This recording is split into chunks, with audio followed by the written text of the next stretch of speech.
vieja inútil! ¡Ojalá te mueras! Mamá. Mi hijo estaba de viaje y su prometida se quedó conmigo en casa. Pensé que podría ser un momento de paz entre nosotras, pero me equivoqué.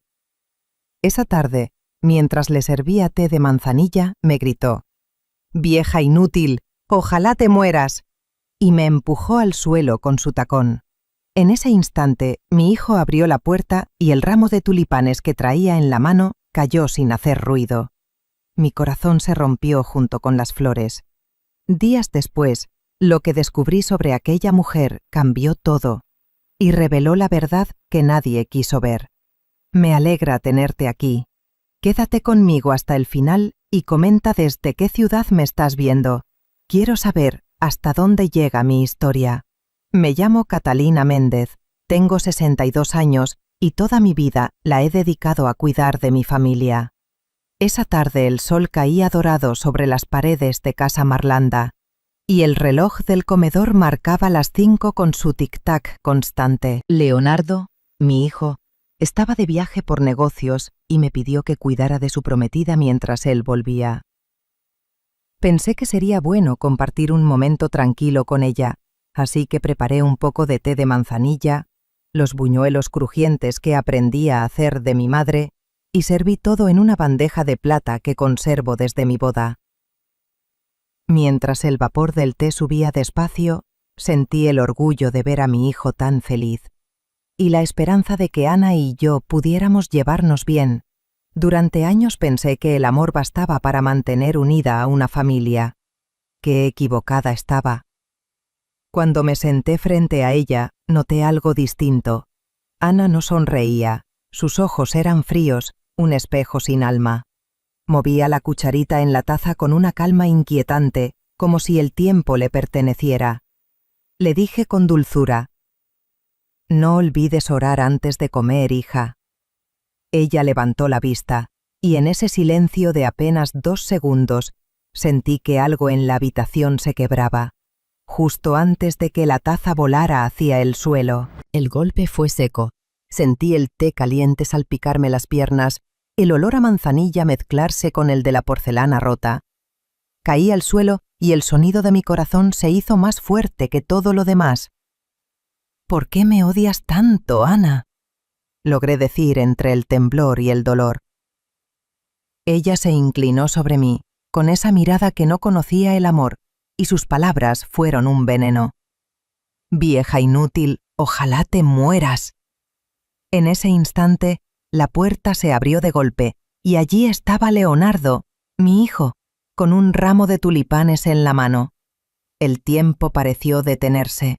Los tallos se deslizaron entre sus dedos y las flores cayeron sobre el suelo de mármol sin hacer el más mínimo sonido, como si hasta el silencio tuviera miedo de romperse. Su rostro se volvió blanco, sus ojos buscaron los míos con una mezcla de horror y desconcierto. «¿Qué estás haciendo?», preguntó con una voz que no parecía suya. Ana, pálida, dio un paso atrás, fingiendo temblar. «Fue un accidente, Leonardo. Solo quería ayudarla a levantarse», dijo, intentando sonar inocente, pero su respiración delataba la mentira. Leonardo no respondió. Solo la miró, con esa mirada que aprendió de su padre cuando la decepción era demasiado grande para convertirse en ira. Luego habló, bajo, firme, como si pronunciara una sentencia. «No la toques». En ese instante, sentí algo en mi interior romperse y reconstruirse al mismo tiempo. Intenté sentarme. Mis manos temblaban. Mis ojos se llenaron de lágrimas que luché por contener. «Déjala ir, hijo», susurré con la voz entrecortada. Pero dentro de mí, mientras él me ayudaba a levantarme, comprendí que aquello no era el final de una escena doméstica. Era el inicio de una guerra moral. Una guerra en la que no se peleaba con gritos ni con golpes, sino con verdad y dignidad. La casa quedó en silencio, roto solo por el eco de los tacones de Ana golpeando el mármol mientras la escoltaban hacia la puerta. cada paso sonaba como una campanada que marcaba el fin de algo sagrado. Su bolso cayó al suelo. Los cosméticos rodaron. Uno de ellos se detuvo junto a los tulipanes aplastados. Ella giró la cabeza por última vez, pero Leonardo no la miró. Su rostro era de piedra. La puerta se cerró con un golpe seco, y el sonido resonó en los muros como una despedida sin regreso. Leonardo se arrodilló frente a mí. Sus manos temblaban al sostener las mías. Sentí su respiración entrecortada contra mi mejilla, y apenas tuve fuerzas para hablar. La bondad sin límites deja de ser virtud, le susurré, sintiendo que cada palabra salía acompañada de un pedazo de mi aliento. Él asintió en silencio, mientras yo miraba al suelo. Los tulipanes que había traído yacían deshechos, uno de sus pétalos manchado con una gota de sangre. El sol del atardecer entraba por las ventanas, tiñendo la habitación de un rojo ardiente que parecía fuego purificador. Ese día no solo perdí mi equilibrio, perdí la ilusión de que el bien siempre se reconoce. Y así, entre los restos de flores y porcelana, comenzó mi batalla por la verdad. Esa noche, el silencio pesaba más que el aire. La casa olía a té derramado y a tristeza contenida. Leonardo se quedó sentado frente a mí, con la mirada perdida. Y yo sentí que había llegado el momento de hablar, de decirle todo lo que callé durante meses. «Mijo», susurré. Yo sabía desde hace tiempo que ella era cruel. Él levantó la cabeza, confundido, y yo seguí, con la voz temblorosa. Lo supe cuando empezó a cambiar la forma en que me miraba, cuando escondía mis medicinas o decía que yo ya las había tomado, cuando servía carne sabiendo que no la comía desde que tu padre murió. A veces apagaba la radio mientras yo rezaba, decía que mi fe hacía ruido. Bajé la vista, jugando con el pañuelo en mis manos. También dejaba las puertas abiertas cuando me bañaba, fingiendo que se olvidaba. Y reía. Me gritaba que mi memoria estaba vieja, que estorbaba en esta casa. Y yo aguanté, Leonardo, porque pensé que si yo soportaba su desprecio, tú podrías ser feliz. Creí que el amor de una madre podía protegerte incluso del veneno del mundo. Sentí sus manos sobre las mías, tibias, temblorosas, pero me equivoqué. Callar no fue amor, fue miedo, y esta noche no quiero callar más. Leonardo me abrazó con fuerza, su pecho temblaba contra el mío, y sentí su respiración entrecortada cerca de mi oído. «Mamá», susurró con una voz quebrada que no escuchaba desde que era niño, «nunca más tendrás que soportar algo así por mí». Cerré los ojos y por un instante todo el dolor acumulado durante meses se disolvió en ese abrazo. Sus brazos me rodearon con una ternura que creí perdida, y entendí que aquel gesto no era solo consuelo, era una promesa de respeto, de justicia, de amor verdadero entre madre e hijo. En medio de la ruina sentí que algo en nosotros renacía. No era la casa, ni la calma, ni siquiera la fe. Era el vínculo que el dolor había querido romper y que ahora en su abrazo se tejía de nuevo con hilos más fuertes. Por primera vez en mucho tiempo, volví a respirar sin miedo. Recuerdo perfectamente el día en que mi hijo conoció a Ana. Fue en una gala benéfica en la Ciudad de México, un evento lleno de luces doradas, música suave y sonrisas ensayadas. Todos hablaban de generosidad, de fe, de ayudar a los que menos tienen. Y allí estaba ella, vestida de blanco, con una voz dulce que encantaba a todos mientras hablaba sobre la importancia de la compasión y el amor al prójimo.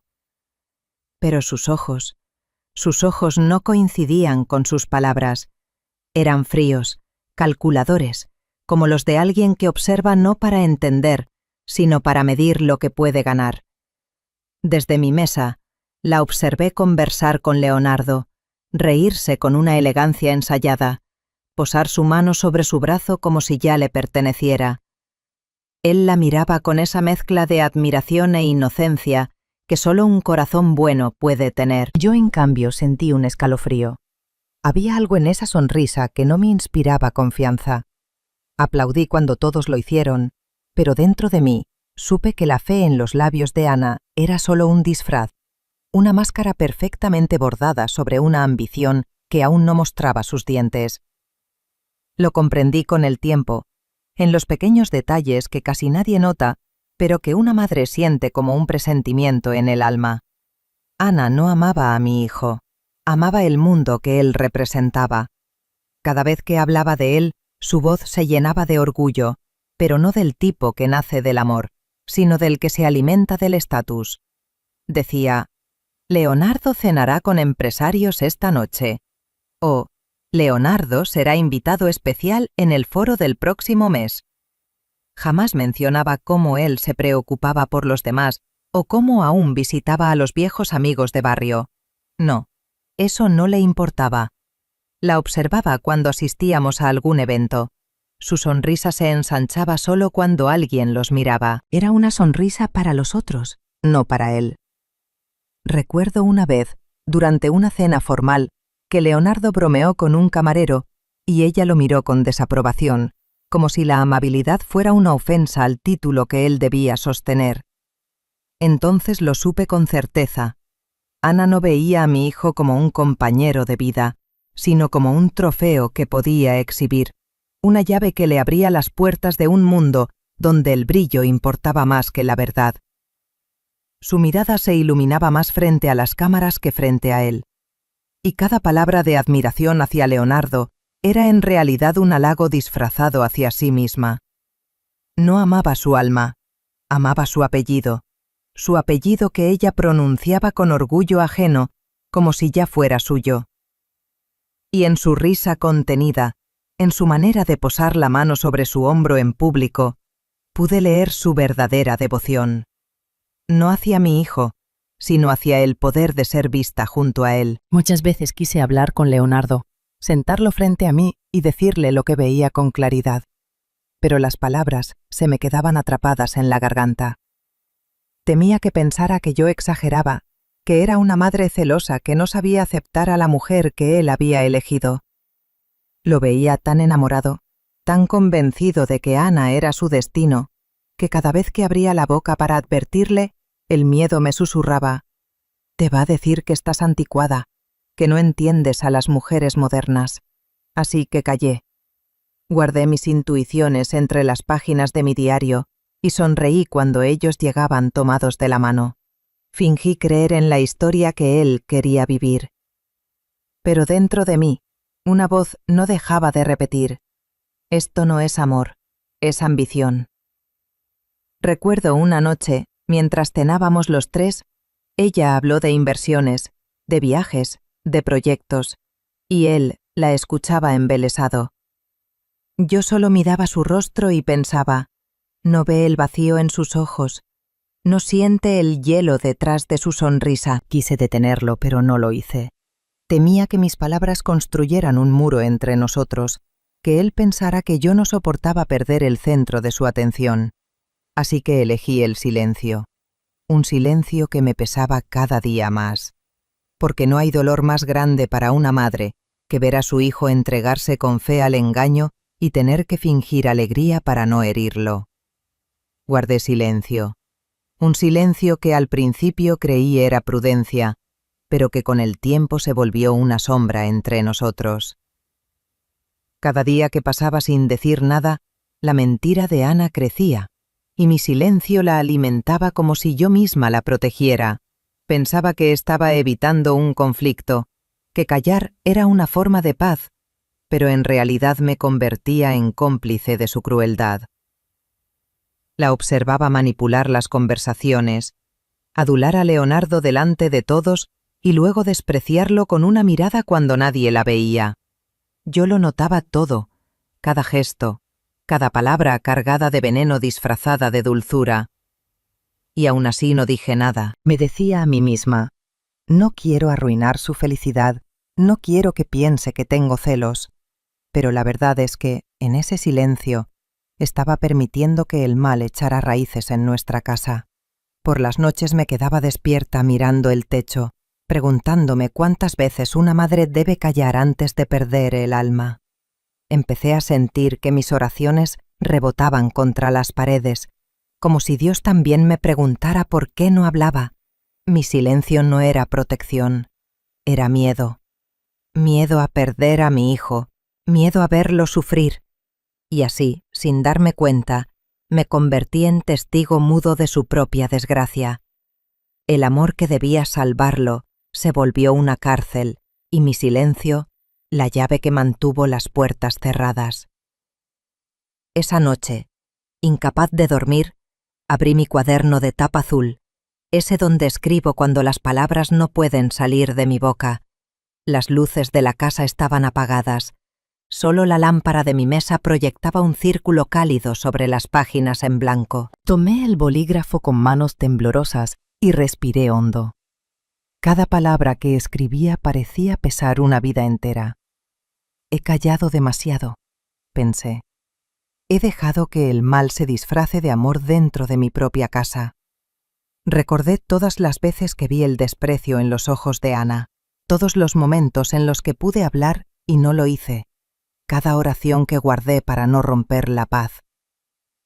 Las lágrimas cayeron sobre el papel, manchando la tinta, pero no me detuve.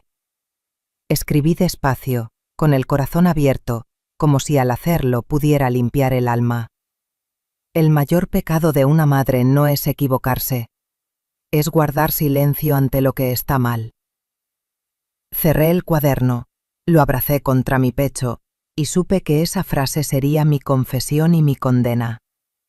Afuera, el viento soplaba fuerte, golpeando las ventanas como si el mundo también quisiera recordarme que el silencio nunca salva, solo retrasa la verdad.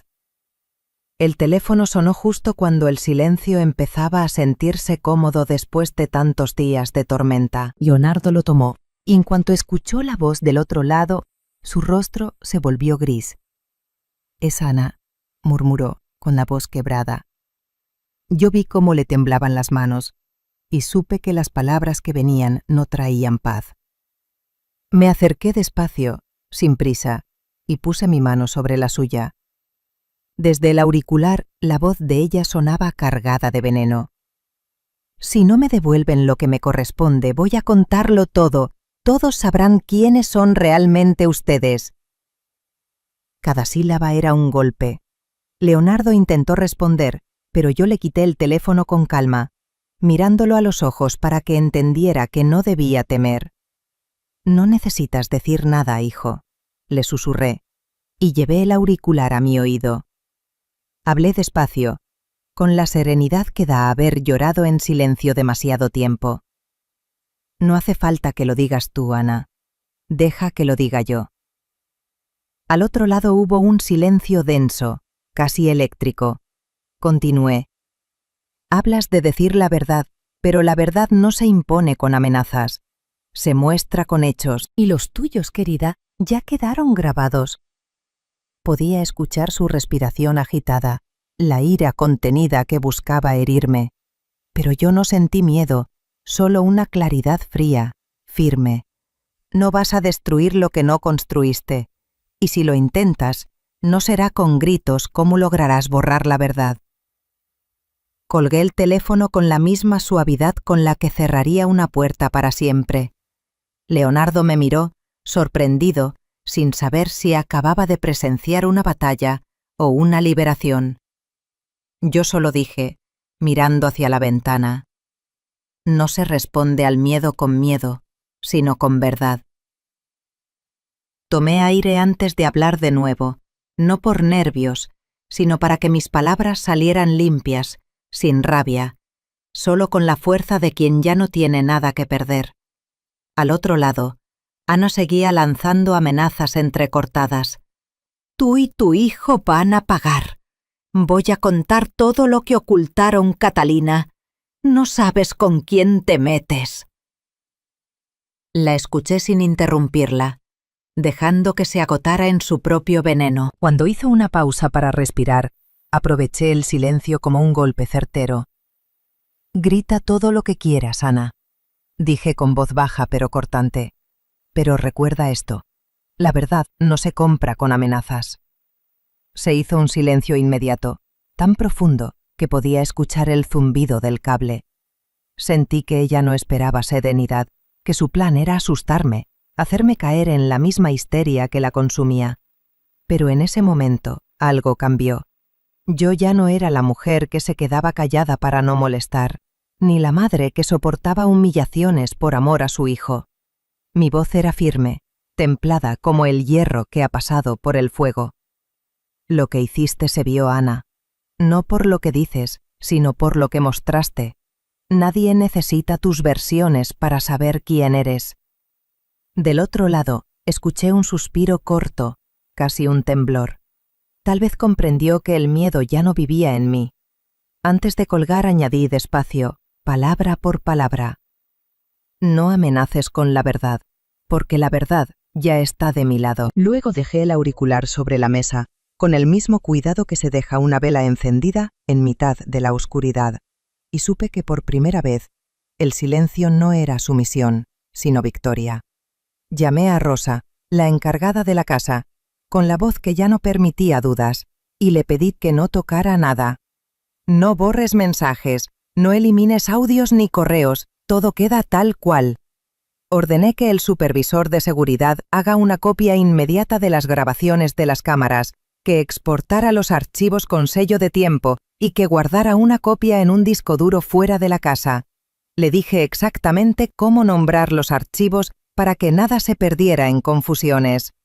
Le pedí a la muchacha de la oficina que imprima todos los chats y transcripciones y que ponga sus iniciales en cada página para que constara quién lo entregó. Llamé al señor de mantenimiento para que desconectara cualquier sistema que pudiera sincronizarse automáticamente y le pedí que dejara las cámaras en modo lectura solamente.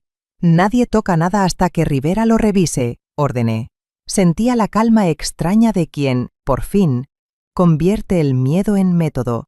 Cada prueba debía quedar intacta, con fecha y hora, para que nadie pudiera decir luego que era montaje. Antes de colgar, añadí una instrucción firme pero clara.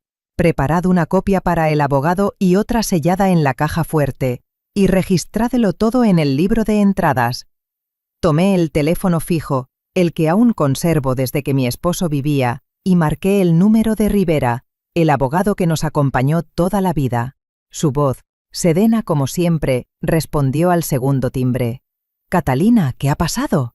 Le conté todo con precisión, sin adornos ni dramatismo. La llamada de Ana, sus amenazas, la intención clara de difamar. Rivera escuchó en silencio. Solo interrumpió una vez para preguntar, «¿Tienen pruebas?» Le respondí con firmeza. Las cámaras grabaron todo. Los mensajes, los audios, ya los estoy resguardando. No habrá manera de que lo niegue. Él asintió. Lo imaginé tomando notas al otro lado de la línea. Entonces procederemos por la vía correcta, dijo. Le pedí que redactara una carta de advertencia formal, con términos legales precisos. Cualquier declaración difamatoria sería denunciada ante el tribunal por calumnia y daño moral. Y Rivera, añadí, quiero que también prepares una respuesta pública, una declaración que podamos emitir si intenta arrastrarnos a los medios. Sentí su tono cambiar, más grave. Usted no busca venganza, señora Catalina, busca protección. Y eso es justicia. Asentí. Así es, no quiero escándalos, solo verdad y respeto. Me pidió que le enviara las copias de las grabaciones y documentos sellados, y prometió tener el borrador antes del anochecer. Antes de colgar le dije, esto no es una pelea de orgullo, Rivera. Es una defensa de la dignidad, y la dignidad no se negocia. Colgué despacio, sabiendo que en ese momento mi voz, mi historia y mi verdad acababan de entrar en el lenguaje de la ley. Esa tarde, cuando todo quedó en silencio y los ecos de la llamada se disolvieron entre las paredes, sentí la necesidad de salir. Caminé hasta la pequeña iglesia del barrio, esa que siempre huele a cera y a madera vieja, donde los bancos guardan las lágrimas de tantas mujeres como yo. No iba a pedir venganza ni a suplicar milagros. Iba a buscar calma, esa que solo se encuentra cuando una deja de pelear con el miedo.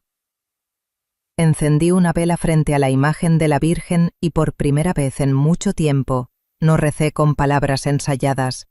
Dije simplemente: Señor, no quiero que ella sufra. Solo quiero que la verdad brille sin que nadie más tenga que ser humillado. Me quedé ahí, en silencio, mirando cómo la llama se movía suave, como si respondiera. Recordé las palabras de mi esposo muchos años atrás. La justicia de Dios no siempre es rápida, pero nunca llega tarde. Y entendí que mi lucha no era contra Ana, sino contra el miedo, contra la costumbre de callar por amor.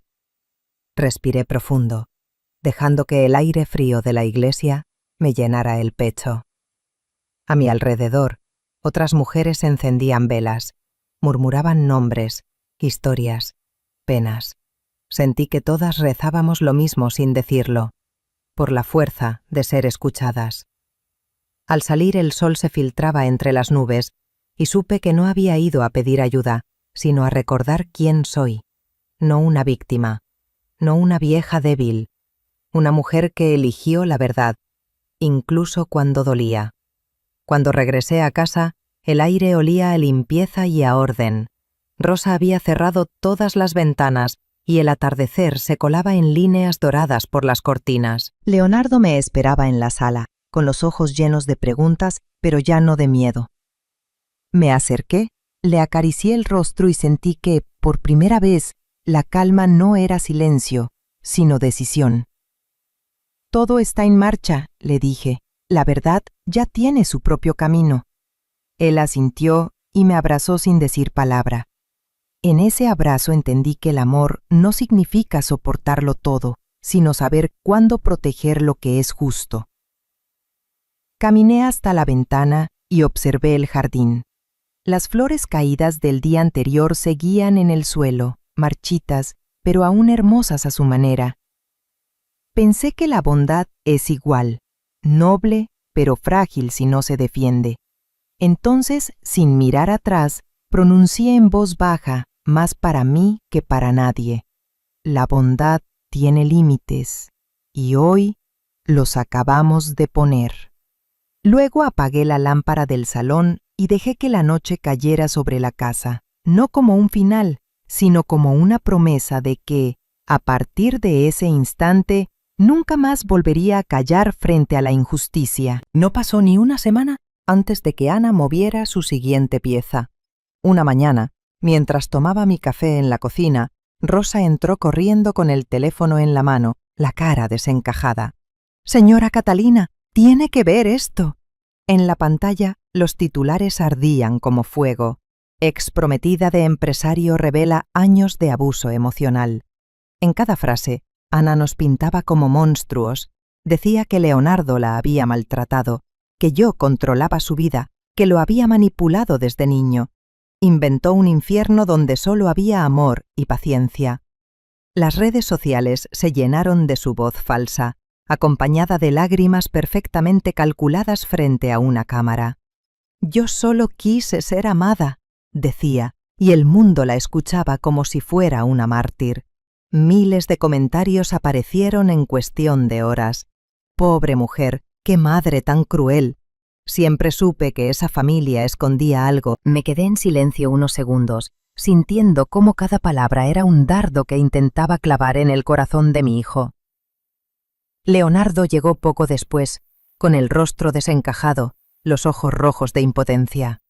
«Mamá, están diciendo que soy un abusador». Lo abracé sin responder. No había palabras que pudieran calmar un golpe así. En ese instante supe que Ana no buscaba justicia, sino destrucción. No bastaba con habernos herido en privado. Quería vernos arder en público. Y fue ahí, con el teléfono aún encendido y el veneno de sus mentiras circulando por todas partes, cuando comprendí que ya no bastaba con defendernos en silencio. La verdad debía salir a la luz, y esta vez sería yo quien la sostendría con mis propias manos. Las horas siguientes fueron un infierno disfrazado de pantalla. Los noticieros repetían su versión sin cuestionarla. Los programas de chismes la invitaban a hablar. y cada palabra suya era recibida como si fuera verdad revelada. En redes, su rostro lloroso ocupaba cada publicación, mientras el nombre de mi hijo se convertía en tendencia junto a palabras que jamás deberían ir junto a él. Abusador, manipulador, monstruo. Leí los comentarios, uno tras otro, hasta que las letras parecieron cuchillos. De tal palo, tal astilla, escribían. Esa madre siempre me pareció controladora. La crueldad del mundo se volvió ruido constante, un eco que resonaba incluso en las paredes de Casa Marlanda. Leonardo dejó de salir. Su teléfono no paraba de sonar, pero no contestaba. Los socios de su empresa empezaron a retirarse con excusas educadas. Los contratos se suspendieron temporalmente y al final, una carta oficial llegó. Lo apartaban del consejo directivo hasta que la situación se aclarara. Lo vi romper la carta con las manos temblorosas. Mamá, todo lo que construí, todo, se está desmoronando. Me quedé a su lado, sin llorar, porque alguien tenía que mantenerse en pie, pero dentro de mí sentí una mezcla de rabia y compasión que solo una madre puede entender. El dolor de verlo caer por una mentira y la furia santa de saber que el mundo aplaude la crueldad disfrazada de verdad. En la noche, mientras él dormía con los ojos hinchados, caminé hasta la ventana y miré la ciudad iluminada, tan indiferente. Juré en silencio que no permitiría que su nombre quedara manchado por el veneno de una mujer sin alma. La tormenta había empezado, pero yo ya no temía mojarme. Leonardo estaba sentado frente a la mesa del comedor, la misma donde celebramos sus cumpleaños, donde tantas veces compartimos risas y pan. Pero esa noche no quedaba rastro de alegría. Su cabeza descansaba sobre los brazos, los hombros encorvados, el cuerpo vencido por algo más pesado que el cansancio. Me acerqué despacio, con el corazón en la garganta. Cuando levantó la mirada, sus ojos estaban vacíos, hinchados, rojos de tanto contener el llanto. «Mamá», murmuró, y su voz se quebró en 1000 pedazos. «Me llaman monstruo». La frase cayó entre nosotros como una piedra lanzada al agua. No supe qué decir. Solo puse mi mano sobre su cabello, como cuando era niño y venía corriendo a esconderse después de una pesadilla. «Hice todo bien, mamá», continuó la voz temblorosa. «Trabajé, cuidé de ti, amé con todo el corazón, y ahora me miran como si fuera basura». Lo escuché sin interrumpirlo, porque sabía que las palabras no podían curar una herida que aún sangraba. Mi hijo, el hombre fuerte, el que enfrentaba empresarios y decisiones millonarias, estaba ahora reducido a un muchacho perdido, derrotado por la injusticia. Lo abracé por detrás, rodeando sus hombros con mis brazos, y sentí su cuerpo temblar. «No soy eso que dicen, mamá. No lo soy». Y yo, con el alma partida, le susurré al oído. «Lo sé, hijo. El mundo puede ser cruel, pero la verdad no se esconde para siempre». En ese instante entendí que mi misión ya no era consolarlo, sino levantarme para limpiar su nombre, aunque tuviera que enfrentar al mundo entero. Porque ver a mi hijo derrumbarse fue el fuego que encendió mi decisión. Ninguna mentira volvería a definirnos. Salí del comedor sin decir una palabra. Cada paso que daba por el pasillo resonaba como un latido firme, decidido. Llegué hasta la sala de seguridad, ese cuarto frío lleno de monitores donde pocas veces había entrado. El guardia, al verme, se levantó de inmediato, sorprendido. «Señora Catalina, ¿pasa algo?» Asentí sin rodeos. «Quiero las grabaciones del día en que Ana todavía vivía aquí. Todas las cámaras, desde la entrada hasta el salón principal». Él dudó un segundo. Tal vez temía que lo que íbamos a ver doliera demasiado, pero obedeció. Insertó la memoria, adelantó el archivo y entonces, en la pantalla, apareció la escena. Ahí estaba ella, Ana, con el vestido blanco que fingía pureza, caminando hacia mí con esa sonrisa gélida. Me vi a mí misma retroceder, la taza de té en la mano, intentando mantener la calma. Luego, de pronto, su cuerpo se tensó y su voz explotó en un grito que atravesó la sala. «¡No mereces vivir, vieja inútil!».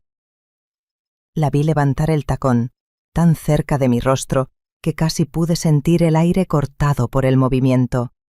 En el siguiente segundo, la puerta se abrió bruscamente y Leonardo apareció. En su mano, el ramo de tulipanes se soltó, cayendo al suelo, las flores dispersándose sobre el mármol. Todo quedó en silencio. No había más dudas, ni interpretaciones, ni mentiras posibles. La verdad estaba grabada, minuto por minuto, con la precisión de un testigo que no olvida. Me quedé mirando la pantalla unos segundos más, hasta que el guardia murmuró: «Está todo ahí, señora». Cerré los ojos, y por primera vez en semanas sentí alivio. No alegría, no triunfo. Alivio. Susurré. Dios no permitió que el mal se ocultara. Luego, mirándolo con firmeza, ordené: «Haz una copia de este vídeo y guárdala en la caja fuerte. Desde hoy, la verdad tiene rostro». El salón estaba lleno. Las cámaras apuntaban hacia mí. Los flashes encandilaban como si buscaran lastimar, pero yo no temblé. Frente a mí, una docena de periodistas esperaban con sus libretas abiertas, listos para escribir cualquier palabra que pudiera convertirse en escándalo. Respiré hondo. En la pantalla gigante detrás mío, el vídeo comenzó a reproducirse. Nadie hablaba. Solo se escuchaba el sonido seco de la taza cayendo, mi cuerpo golpeando el suelo, y la voz de Ana gritando con furia: «¡No mereces vivir!». Luego, el silencio. La imagen de Leonardo entrando, el ramo de tulipanes cayendo en cámara lenta. Algunos periodistas se llevaron la mano a la boca, otros miraban con los ojos abiertos, incapaces de apartar la vista. Cuando el vídeo terminó, la sala se quedó muda. Me acerqué al micrófono, despacio, con el corazón tranquilo, no por ausencia de dolor, sino porque la verdad ya no necesitaba defensa. «No vengo aquí a justificar a mi hijo», dije con voz clara, firme. «No necesito hacerlo. Vengo a decir la verdad. Si esa mujer alguna vez lo amó, no habría levantado la mano contra su madre». Una ráfaga de murmullos recorrió la sala, pero nadie se atrevió a interrumpirme. No somos perfectos, pero jamás fuimos crueles. El amor no se demuestra destruyendo la familia que te abrió las puertas. Hice una pausa, dejando que cada palabra encontrara su peso. Hoy no hablo como madre herida, sino como mujer que se niega a callar mientras la mentira se disfraza de justicia. Bajé la mirada por un segundo, luego la levanté con determinación. La verdad no grita, solo espera, y hoy ha sido escuchada. Cuando apagué el micrófono, los flashes volvieron, pero ya no me cegaban. Caminé despacio fuera del salón, con la sensación de que cada paso cerraba una herida y abría un camino nuevo. Las horas después de la conferencia fueron un torbellino, pero esta vez de otro tipo. Las redes, que antes nos habían condenado, empezaron a llenarse de algo diferente. Los vídeos del momento en que se proyectaba la grabación se viralizaron en cuestión de minutos. Las imágenes de Ana, fuera de control, gritándole a una anciana, recorrieron todo el país. Los titulares cambiaron su tono. La verdad tiene rostro. Catalina Méndez rompe el silencio. Los comentarios, antes crueles, ahora decían: «Perdón, señora, la juzgamos sin saber». Otros escribían: #Catalina Méndez, la Moad y la verdad existe. Una madre que no se rindió. En cada red, en cada portal, su nombre, el mío, se volvió sinónimo de dignidad. Pero yo no sentí orgullo, solo una profunda gratitud. No hacia el público, sino hacia Dios, que había permitido que la verdad saliera sin necesidad de destruir. Esa noche, Leonardo entró en mi habitación sin decir palabra. Llevaba el teléfono en la mano y la pantalla mostraba miles de mensajes de apoyo. Se arrodilló frente a mí, con los ojos llenos de lágrimas, y me abrazó con la fuerza de un niño que vuelve a casa después de una guerra. «Mamá», murmuró entre sollozos, «me salvaste sin herir a nadie».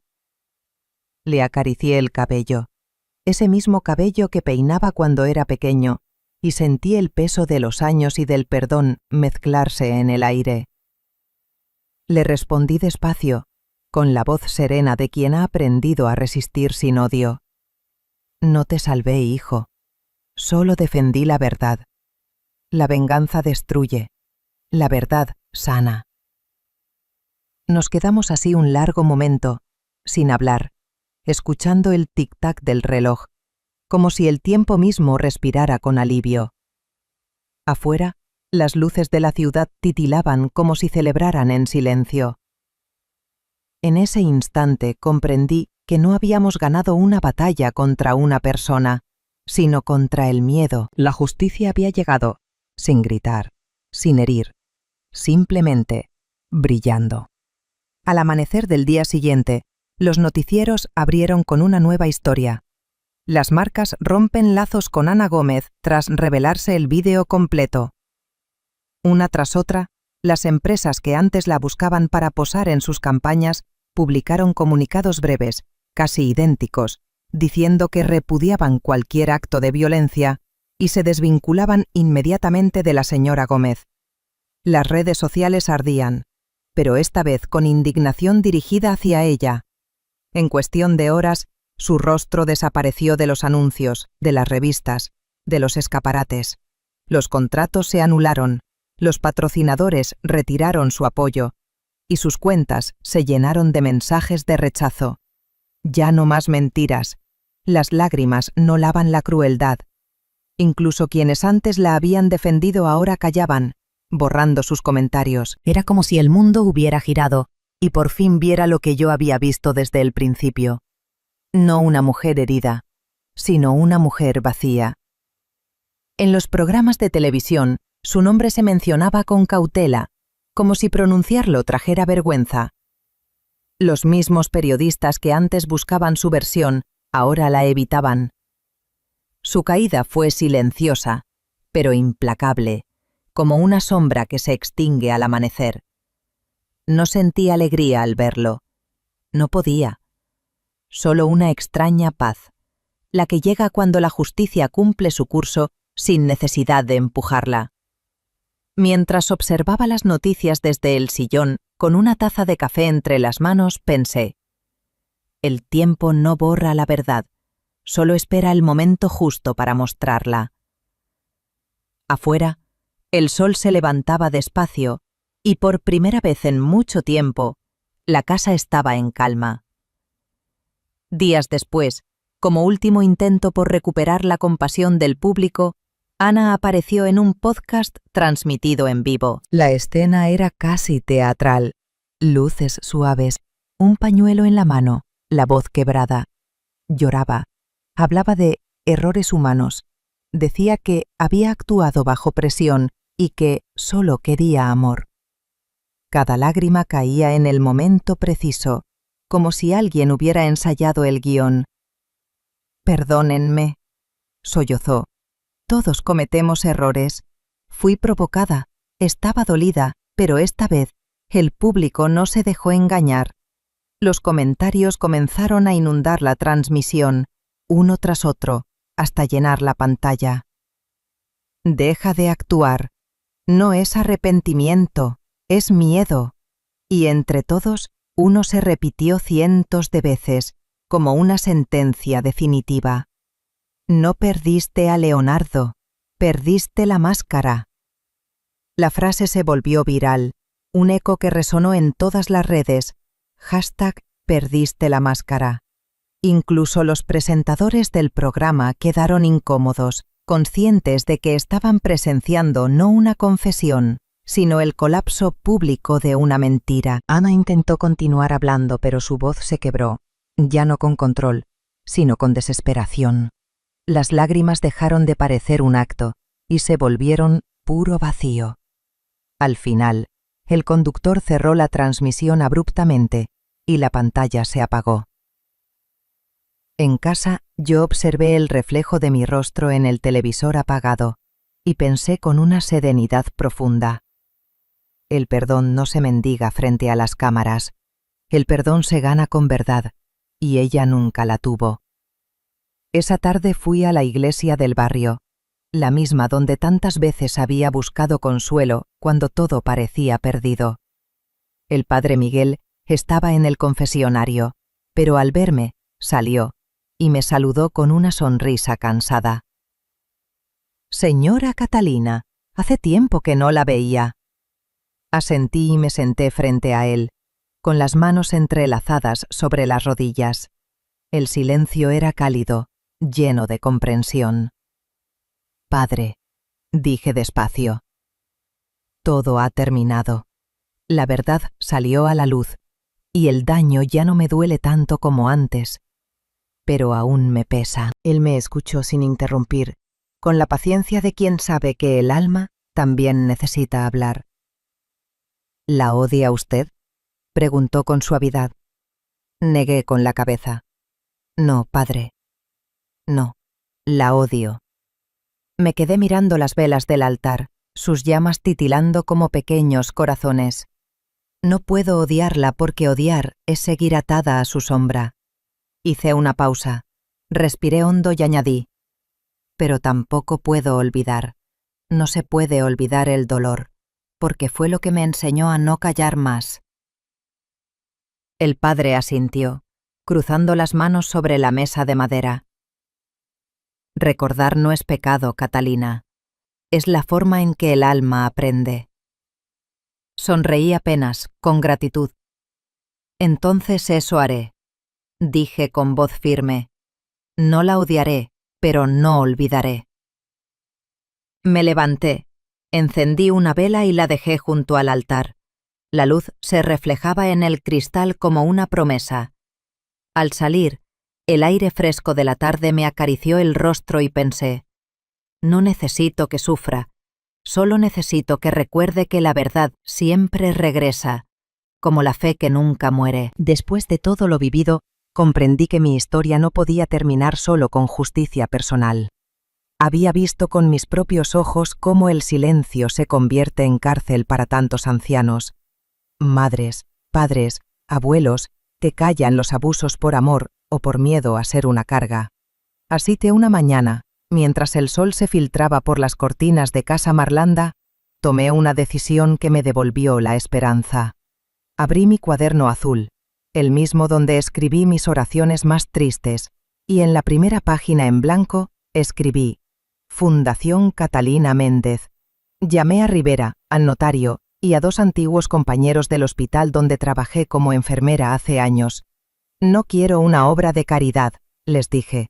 «Quiero una misión que devuelva voz y dignidad a los que el mundo prefiere ignorar». Así nació la Fundación, un espacio donde los ancianos maltratados pudieran encontrar refugio, asesoría legal y, sobre todo, escucha. Elegí su lema con el corazón, porque lo había aprendido en carne propia. Cuidar con el corazón, no solo servir. Mandé grabar esa frase en una placa de bronce que ahora cuelga en la entrada del edificio. Cuando la sostuve entre mis manos por primera vez, sentí que todo el dolor que alguna vez me hizo caer se transformaba en propósito. No se trataba de olvidar lo ocurrido, sino de convertirlo en semilla, porque cada acto de bondad que nace del sufrimiento es una victoria silenciosa sobre la injusticia. Y yo, Catalina Méndez, había prometido no callar nunca más. El día de la inauguración amaneció claro, con una luz dorada que parecía bendecirlo todo. Frente al edificio recién pintado, colgaba el cartel con el nombre que había nacido de mi dolor y mi esperanza: Fundación Catalina Méndez. El aire olía a flores frescas y café, y en la entrada un grupo de voluntarios, jóvenes y mayores, se preparaban con sonrisas tímidas pero sinceras. Me miré en el espejo antes de salir del coche. Llevaba un vestido sencillo color crema y en mi mano una pequeña caja de terciopelo. La abrí despacio. Dentro brillaba el broche de tulipán plateado que había mandado hacer como símbolo de nuestra misión. Lo sujeté en mi pecho, justo sobre el corazón, y en ese instante sentí que todo lo vivido, las lágrimas, las humillaciones, la vergüenza, la lucha, se convertía en algo sagrado, no un adorno, sino una cicatriz que había florecido. Al subir al estrado, el murmullo del público se apagó. Miré los rostros frente a mí. Había madres con manos temblorosas, abuelos con mirada firme, jóvenes con cuadernos en las rodillas. Respiré hondo, tomé el micrófono y dije con voz suave pero segura: hoy no celebramos el final de una historia, celebramos que el amor verdadero no muere cuando el mundo calla. Hice una pausa y añadí mirando al cielo abierto: le pido a Dios que dé voz a todos los que fueron silenciados, que devuelva la palabra a quienes fueron ignorados. Un silencio profundo envolvió la plaza. Algunas personas lloraban, otras apretaban las manos de quienes tenían al lado. Terminé la oración en voz baja, casi como un susurro compartido. Que nunca más la verdad necesite gritar para ser oída. Los aplausos llegaron después, suaves al principio, luego con fuerza, y mientras el sonido llenaba el aire, sentí que aquella pequeña traba de tulipán brillaba con la luz exacta de la justicia, la de la verdad que renace sin odio, solo con fe. Esa noche, después del evento, regresé a casa con el corazón sereno. No esperaba nada más. Pensé que el acto había sido suficiente, un cierre, una promesa cumplida. Pero al día siguiente, al despertar, mi teléfono no dejaba de vibrar. Al principio creí que era un error, pero cuando abrí la pantalla me quedé sin palabras. Mi discurso, grabado por uno de los asistentes, se había vuelto viral. Millones de personas lo habían compartido, en las redes, en los noticieros, en los programas matutinos. Todos hablaban de una anciana que se levantó después de la humillación y convirtió su dolor en fuerza. Pronto comenzaron a llegar cartas, mensajes, correos de todos los rincones del país. Mujeres que decían: yo también callé como usted. Hijos que pedían perdón a sus madres, cuidadores que prometían hacerlo mejor.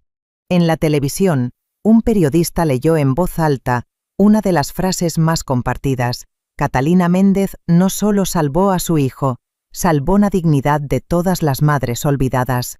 Leí esas palabras con los ojos empañados. No me sentí heroína ni santa, solo una mujer común que había decidido no callar más. Escribí una carta abierta en respuesta y la firmé con una oración. Si mi voz sirvió para despertar a una sola conciencia, entonces valió la pena todo el dolor. Esa carta fue publicada en todos los periódicos. Algunos la llamaron el Manifiesto de las Madres Invisibles, pero yo solo vi en ella un testimonio sencillo, la prueba de que incluso las heridas más profundas pueden transformarse en luz cuando se comparten con verdad. Mientras doblaba la carta y la guardaba en mi diario, susurré: esto ya no es mi historia, es la historia de todas nosotras. Durante una tarde cálida en el patio de la fundación, mientras los voluntarios preparaban una jornada de salud gratuita, la conocí por primera vez. Se llamaba Eva Ramírez, una enfermera comunitaria de Guadalajara. No llevaba joyas ni maquillaje costoso, solo una sonrisa serena y un uniforme blanco impecable que hablaba más de vocación que de apariencia. La vi arrodillarse para atender a una anciana que tenía dificultad para caminar, sosteniéndole la mano con ternura, hablándole despacio, sin prisa, como si el tiempo se detuviera para escuchar. Cuando se levantó y se acercó a mí, me saludó con respeto, sin adulación. «Señora Catalina», dijo con voz dulce, «su historia me enseñó que cuidar no es una tarea, es una forma de amar. Aquellas palabras me conmovieron más de lo que imaginé. Le ofrecí un té y hablamos un largo rato, sobre la fe, la familia, los días difíciles y los pequeños milagros de la vida cotidiana. No mencionó logros ni títulos, solo su deseo de servir y hacer el bien. Mientras la escuchaba, observé sus ojos, claros, sinceros, sin sombras, y supe, con esa certeza silenciosa que da la experiencia, que en ellos no había ambición, solo verdad. Era una luz distinta, limpia, la que solo poseen las almas que no buscan brillar más que los demás, sino iluminar a quienes caminan cerca. Y por primera vez, después de tanto dolor, sentí que la vida me estaba devolviendo algo que creí perdido. La esperanza en la bondad simple, sin disfraces. Con el paso de los meses, la presencia de Eva en la fundación se volvió constante, como una melodía suave que acompaña sin imponerse. Venía temprano, ayudaba en todo: organizar medicamentos, hablar con los ancianos, escuchar sus historias, y siempre encontraba un momento para saludar a Leonardo con una sonrisa discreta. Al principio, él apenas respondía, aún marcado por las heridas del pasado, reservado, encerrado en su trabajo y en su silencio. Pero poco a poco, la calidez de Eva fue derritiendo la coraza que el dolor había endurecido. No hubo declaraciones ni gestos grandilocuentes. Su amor nació en lo cotidiano, en las tazas de café compartidas al amanecer, en las conversaciones sobre la vida y la fe, en las risas espontáneas durante los eventos del centro. A veces los observaba desde lejos, ella explicando algo con las manos, él escuchando con atención, y veía en sus miradas algo que no necesita palabras: la paz de saberse comprendidos. Leonardo empezó a sonreír más. Volvió a tocar el piano que había estado cerrado desde la muerte de su padre, y una tarde, mientras Eva revisaba unos documentos, tocó una melodía que no escuchaba desde hacía años. Ella lo miró, y en ese intercambio silencioso supe que el amor estaba ahí, no como una pasión ardiente, sino como una llama constante, tranquila y segura. Era un amor que no buscaba sanar heridas con promesas, sino con presencia. Un amor que caminaba despacio, pero sin miedo. Y en mi corazón de madre sentí gratitud, porque después de tanto dolor, Dios no le dio a mi hijo una historia perfecta, sino una compañera verdadera. Una tarde, mientras el sol caía sobre el jardín de Casa Marlanda y el aire olía a jazmín y café recién hecho, vi a Leonardo y a Eva caminar juntos por el sendero de piedra. No hablaban mucho.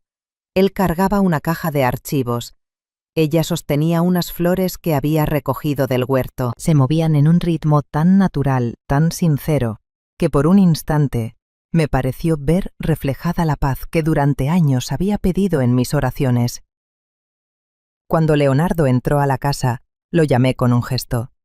Se sentó frente a mí, aún con esa sonrisa tranquila que solo Eva lograba dibujarle. Lo observé unos segundos antes de hablar, porque hay palabras que una madre no dice con prisa. Hijo, empecé suavemente. He visto cómo ella camina a tu lado. Él me miró, un poco desconcertado. ¿Qué quieres decir, mamá? Sonreí tomando su mano. Quiero decir que ella no camina como si el mundo le debiera algo, no exige, no finge, no compite contigo. Hice una pausa y añadí con voz firme y serena: guárdala a tu lado, Leonardo, no delante de ti para que no la sigas, no detrás de ti para que no la empujes, sino a tu lado, donde caminan los que comparten el mismo destino. Él bajó la mirada, conmovido, y asintió despacio. Afuera, Eva reía con los voluntarios, su voz mezclándose con el canto de los pájaros. En ese momento supe que mi hijo había encontrado algo que el dinero, la fama ni la belleza nunca podrían darle: la compañía de un alma buena. Y en silencio agradecí a Dios, porque después de tanto caos, la vida, al fin, se había vuelto simple otra vez. Casa Marlanda ya no era la misma. Durante años, sus paredes blancas habían guardado el eco del silencio y del dolor, pero aquella primavera decidí que también merecían una nueva vida. Llamé a los pintores del pueblo y elegí tonos cálidos, terracota suave para el vestíbulo, beige dorado para el salón y un verde oliva tenue para el comedor. Quería que cada rincón respirara calma, que la casa dejara de parecer un museo de recuerdos y se convirtiera en un hogar otra vez. El olor a pintura fresca se mezclaba con el aroma de pan dulce y café que salía de la cocina, donde Eva ayudaba a preparar la merienda para los voluntarios del centro. Los marcos fríos, las cortinas grises, los retratos antiguos, todo fue cambiando poco a poco. Puse flores en las ventanas, cojines tejidos a mano en los sillones y colgué una cruz de madera sobre la entrada, la misma que había estado guardada desde la muerte de mi esposo. Para que la casa recuerde lo que somos, le dije a Leonardo cuando me ayudó a clavarla. Por las noches, al caminar por el pasillo, sentía que el aire ya no pesaba. Las sombras no eran tristes, eran suaves, y los pasos resonaban con vida. Casa Marlanda había dejado de ser un símbolo de estatus y se había convertido en lo que siempre debió ser, un refugio. Un lugar donde el amor, después de tanto sufrimiento, volvía a tener forma, color y voz. Las mañanas en Casa Marlanda volvieron a tener sonido, y no cualquier sonido. La risa clara de Eva, que se colaba por los pasillos como un canto ligero que despertaba hasta los retratos más antiguos. Solía llegar temprano, con el cabello recogido y el delantal aún húmedo del rocío del jardín, tarareando mientras preparaba el desayuno. El olor del café recién molido llenaba toda la casa, mezclándose con la canela del pan y el leve perfume de las flores que ella misma cortaba para adornar la mesa.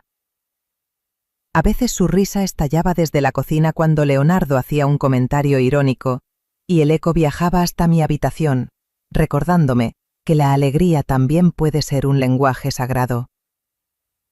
Hace años que no escuchaba algo tan bonito, pensé una mañana, mientras el vapor del café se levantaba ante la ventana abierta. Ese sonido y ese aroma eran, para mí, una señal de que la casa respiraba de nuevo, que la vida había vuelto a su cauce. Caminar por los pasillos y escuchar su voz era como oír una bendición cotidiana. En cada carcajada de Eva y en cada taza de café que compartíamos, sentía que Dios nos estaba recordando una verdad sencilla. Después de la tormenta, el hogar también puede reír. Leonardo comenzó a escribir de nuevo. Cada noche, antes de dormir, se sentaba en su escritorio con una lámpara tenue y su cuaderno de cuero. Lo veía mover la pluma despacio, como quien reza en silencio. En sus páginas ya no había lamentos ni culpas, solo gratitud. A veces, cuando me pedía que leyera un fragmento, encontraba frases que me hacían llorar. Hoy comprendí que la fuerza no viene de no caer, sino de levantarse con amor. Mientras él escribía, yo también empecé mi propio ritual. Bajaba al jardín temprano, con las manos llenas de tierra y esperanza. Había guardado unos bulbos de tulipanes desde aquel día trágico, los mismos que una vez cayeron al suelo como símbolo de mi dolor. Esta vez los planté con fe, uno por uno, en silencio. Crecerán distintos, me dije, porque esta vez no nacen del miedo, sino del perdón. Los días pasaron, y cuando menos lo esperaba, el jardín estalló en color. Tulipanes amarillos, intensos, bañados por la luz de la mañana. Los pétalos se abrían como pequeñas llamas, y al verlos, sentí que todo el sufrimiento había florecido en algo hermoso. Leonardo salió al patio, sonrió y escribió una última línea en su cuaderno. Mamá volvió a plantar los tulipanes, y el sol, por fin, decidió quedarse. Esa tarde, mientras el sol se filtraba por las cortinas nuevas y el aroma de los tulipanes llenaba el aire, caminé lentamente por la galería de Casa Marlanda. Mis dedos rozaron la pared recién pintada, la madera tibia del marco de la puerta, el tapiz que Eva había colgado con tanto cuidado.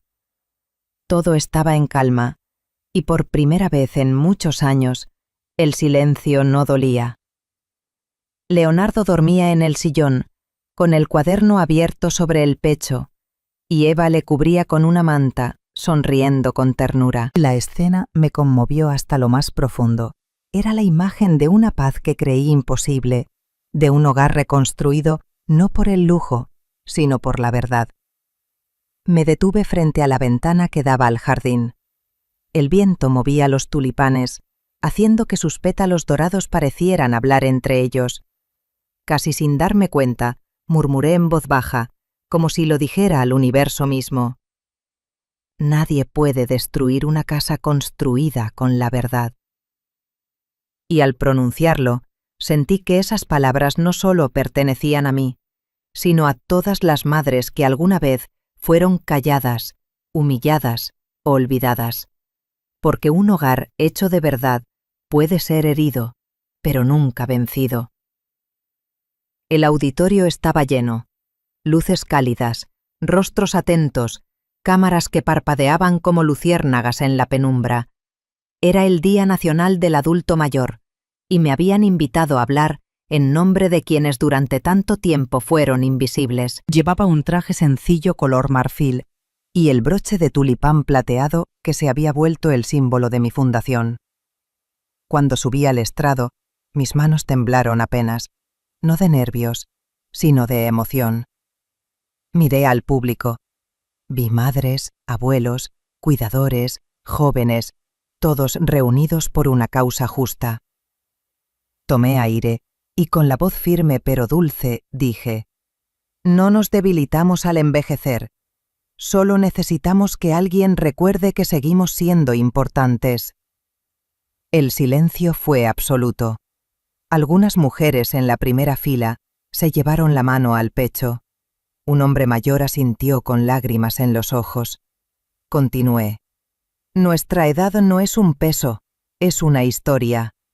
Cada arruga es una oración cumplida, cada cicatriz una lección. No queremos compasión, queremos respeto. No pedimos caridad, pedimos dignidad. Aplausos llenaron la sala, largos, sinceros, como un abrazo colectivo. Y en ese instante supe que mis palabras no eran solo mías, eran la voz de miles de corazones que habían callado demasiado tiempo. El eco de mi frase, seguimos siendo importantes, resonó en el aire, como una promesa que, al fin, empezaba a cumplirse. Entre los aplausos, mis ojos buscaron instintivamente entre el público y lo vi. Leonardo estaba de pie, al fondo del salón, con un traje oscuro y el tulipán dorado prendido en el pecho. No aplaudía, simplemente me miraba, con esa mezcla de orgullo y ternura que solo un hijo puede tener hacia su madre. Supe entonces que las heridas habían cerrado, que ya no quedaba rastro del dolor, solo aprendizaje. Cuando bajé del escenario, él se acercó despacio, esquivando las cámaras y los saludos. Me tomó las manos, sus ojos húmedos brillando bajo la luz. Con voz entrecortada susurró: pensé que aquel día lo había perdido todo, mamá. Le sonreí suavemente, acariciando su mejilla como cuando era niño. No, hijo, respondí mirándolo con calma. Aquel día no perdiste nada. Ese día empezaste a encontrarte. Él asintió sin poder hablar, mientras una lágrima resbalaba por su rostro. Lo abracé con fuerza, sintiendo su corazón latir contra el mío, y en ese silencio compartido entendí que no solo habíamos sobrevivido, habíamos renacido. Porque cuando la verdad te devuelve a ti mismo, no hay pérdida, solo redención. El jardín se extendía frente a mí como un mar de luz. Los tulipanes se mecían suavemente bajo la brisa del atardecer, y el sol descendía lento, tiñendo todo de un dorado cálido que parecía venir del cielo mismo. El aire olía a tierra húmeda y a esperanza nueva. podía escuchar el canto lejano de las campanas de la iglesia del pueblo, y por un momento todo, el pasado, el dolor, las lágrimas, la lucha, se volvió silencio y paz. Cerré los ojos y dejé que el viento jugara con mi cabello. Las flores se inclinaban como si rezaran conmigo, y en ese instante sentí la presencia de algo más grande que el tiempo, la justicia divina. Una voz interior, serena y profunda, brotó desde mi alma, como si hablara no solo para mí, sino para todas las madres, para todas las mujeres que alguna vez fueron calladas. La justicia de Dios no llega temprano, ni llega tarde. Llega cuando el corazón tiene el valor de ponerse del lado de la verdad. Abrí los ojos. El sol se escondía detrás de los árboles y los tulipanes seguían allí, erguidos, dorados, vivos. Sonreí, porque supe que ese era el verdadero final, no la venganza, sino la paz. La paz que solo florece cuando eliges la verdad, aunque duela. Si mi historia tocó tu corazón, te invito a dejarme en los comentarios y contarme qué parte te hizo sentir más identificada. ¿Has vivido algo parecido? Tu voz también merece ser escuchada.